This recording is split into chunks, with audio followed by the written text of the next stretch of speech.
大家好啊！歡迎大家收聽維拉頻道啊！今日就同大家講翻維拉對巴黎聖日耳門嗰場歐聯賽事啦，首回合啦。咁啊，維拉暫時就落後緊1-3噶啦，嚟緊週中啊，即係下週中啦，咁就會翻維拉公園踢呢個次回合嘅。咁啊，睇翻嗰場波啦，毫無疑問，巴黎聖日耳門真係高維拉最少半班或者一班波嘅。咁啊，全場巴黎聖日耳門就利用全場壓迫啦，令到維拉踢得真係好辛苦啊！特別係維拉而家都比較喜歡喺後場標up啦，咁運唔到個波上去啦。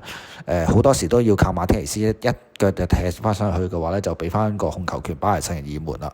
咁同埋今場波大家都見到啦，同賽前預測一樣啦。咁 PSG 咧其實都諗住可以喺早段咧，希望可以快啲爭取到入球嘅。所以見到其實頭嗰5至10分鐘啦，咁壓到維拉真係好辛苦，好辛苦啊！係啊，完全好似過唔到半場咁啊！係啦，咁啊其中嘅一下啦，卡馬拉其實喺禁區內咧撞跌咗基法士基尼亞嘅。好彩咧，基法士基尼亞咧佢真係有球品啊！佢咧起翻身啦，跟住再去呢個進攻，所以球證咧就覺得俾咗得益啦，所以最尾咧係冇吹到12碼嘅。咁其實維拉都幾好彩嘅，係啊，頂咗一陣之後咧，其實維拉都好難將個波上到上去啊。其實咁射門都好似冇乜添啊，就算係有一下好似麥堅咧就射咗上去看台咯。咁嗰下其實都係我覺得係求其射埋去嘅啫。至於卡殊就冇計㗎啦，真係俾基法士基尼亞咧玩到咧，真係吃盡苦頭啊！大家都見到上半場基本上咧都係針對佢嗰邊嚟踢嚟攻㗎啦。咁 PSG 咁係啦，咁就大家都應該估唔到維拉會可能爭取到入球嘅，係啊，但係即係估你唔到啦。去到差唔多中段嘅時候，30零分鐘到啦，咁阿麥堅喺中場咧就搶贏咗對手個波，策動呢個反擊，之後交咗俾左路嘅福仔，福仔再俾條直線呢，阿泰利文斯再壓過呢個咧夏基美出個靚波，咁啊俾阿羅渣士射入啦，咁啊意外為維拉取得領先啊！嗰個 moment 我相信維拉嘅球迷真係哇咗一聲，特別係大家都鏡頭見到威廉王子同佢個仔啦，特別開心啦，係咪先？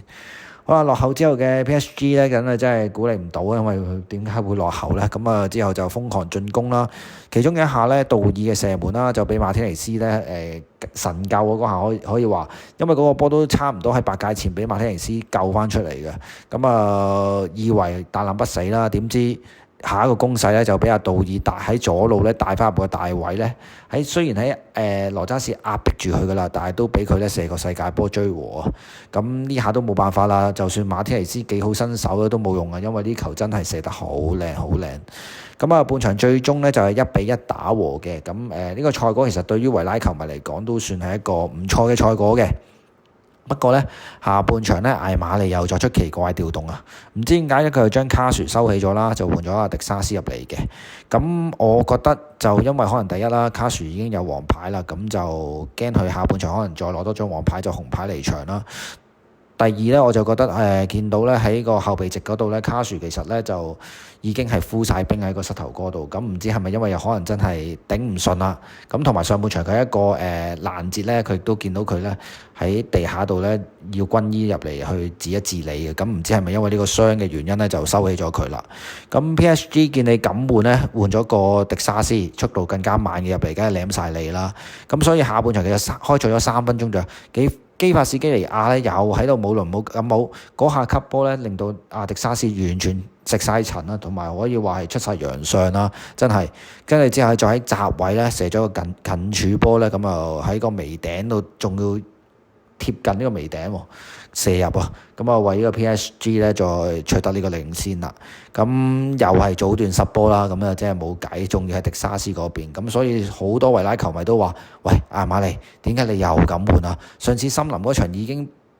俾咗個息路你㗎啦，呢場你又係咁，唉！好彩之後咧，維拉阿迪沙斯咧就之後就好翻少少啦。雖然我都見到佢都係慢慢地嘅啦，咁都還好啦，係啦，都可以守到嘅。咁亦都去到尾段啦，其實維拉都有一個機會嘅。咁啊羅渣士嘅射門啦，咁啊俾阿當奴龍馬咧咁啊活收。但係其實嗰下咧，其實如果佢可以冷靜啲咧，再交俾右路嘅阿新斯奧咧，其實嗰下應該有機會。中籠可能更大嘅威脅，我覺得係啦。咁啊，好可惜啦，佢最尾自己射咗。咁臨完場咧前啦，大家都以為2-1就會完場啦。點知唉，又係咁。PSG 一個靚嘅直線啦，咁啊交咗俾佢哋嘅紐魯文迪斯呢個閘位球員啦，咁就啱啱咧卡馬拉咧就俾穿咗佢嘅，隻腳掂唔到卡馬拉，好慘喎嚇。而馬文迪斯咧就面對出形好快嘅馬天尼斯啦，一級仲有嘅射入，咁啊為巴黎聖日耳門拉開到3-1。咁啊入埋呢球波，球證都即刻吹雞都差唔多。唉，咁啊真係好慘啦！本身諗住輸2-1翻維拉公園落後一球，我覺得都仲有機會。而家落後2球就難啲啊！真係。雖然咧賽後艾馬利都有講話2-1同3-1其實冇分別嘅，佢話因為維拉我哋都係需要贏嘅，而佢亦都好有信心咧，翻到維拉公園有機會反擊到對手。至於羅渣士亦都話咧冇失落喎，我哋係啊，咁我哋賽前大家都覺得 PSG 係高過我哋㗎啦，咁冇人會覺得我哋會贏到㗎，咁我哋會放手再搏一搏啦，喺嚟緊呢個次回合，咁態度都正面嘅，咁你見到球員同埋領隊。至於安力基咧，佢就嗰邊亦都話啦，佢哋雖然領先緊3-1，但係佢係話嚟緊次回合咧都會繼續攻嘅，唔會守嘅，咁就睇下到時係咪咁啦。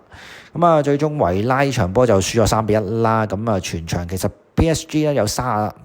次射門啊，維拉有6次嘅，咁啊維拉得2次中籠嘅啫 ，PSG 有11次嘅，咁所以其實馬天尼斯真係今場打得好好噶啦，除咗嗰2個世界盃真係冇話好講啦，真係係啦。控球率方面咧就係巴黎聖日耳門有67%啦，至於維拉有33%嘅，咁啊睇翻成場波啦，咁巴黎聖日耳門真係高，至少頭先都有講啦，半班或者一班波啦。咁希望其實翻到維拉公園啦，咁雖然落後2球啦，咁我希望球隊可以做多少少前場逼搶啦，係啦，咁可能陣容上都可能要 tune 一 tune 啦，係啦，咁啊亦都希望羅渣士咧佢可以喺次回合可以做多啲帶多啲波去做呢個推動啦，咁其實呢個係佢嘅強項嚟嘅，咁其實首回合大家都見到佢比較綁身綁勢，定係可能因為對手真係壓迫得太勁咧，可能未習慣啦，咁希望佢次回合可以踢翻佢應有嘅水準啦。至於藍斯，我覺得係可以收起㗎啦。咁啊，第2回合，因為始終佢嘅技術係比較粗糙少少嘅。咁我覺得中場要做多啲壓迫。咁因為域真啊，真係大家都見到佢首回合真係喺中場度踢晒嘅，即係對手個 PSG 嘅域真啊。咁我需要可能真係要俾多少少壓迫佢啦，係啦，咁所以我覺得預計個次回合嘅出場陣容啦，咁啊馬天尼斯會繼續係龍門啦。至於4個後防我都繼續應該沿用翻嗰4個噶啦，卡殊啊、干沙、托里斯同甸尼啦。咁防中方面咧，反而我會將麥堅可能會鬥一鬥後嘅，咁啊幫一幫卡馬拉。咁2個攔截力會比較強啲嘅球員，可能擺喺中間，睇下可唔可以搶贏多少少巴黎聖日耳門嘅中場啦。係啦，至於中前場嘅話，就可能羅渣士啦、泰利文斯啦。跟住福仔啦，咁啊前邊可能就係阿新斯我話拍呢個屈堅斯嘅，咁我深信我會擺翻屈堅斯出嚟噶啦，咁睇下會唔會可以喺次回合早段啦，盡快咧可以入翻一球，咁睇下會唔會可以從而有機會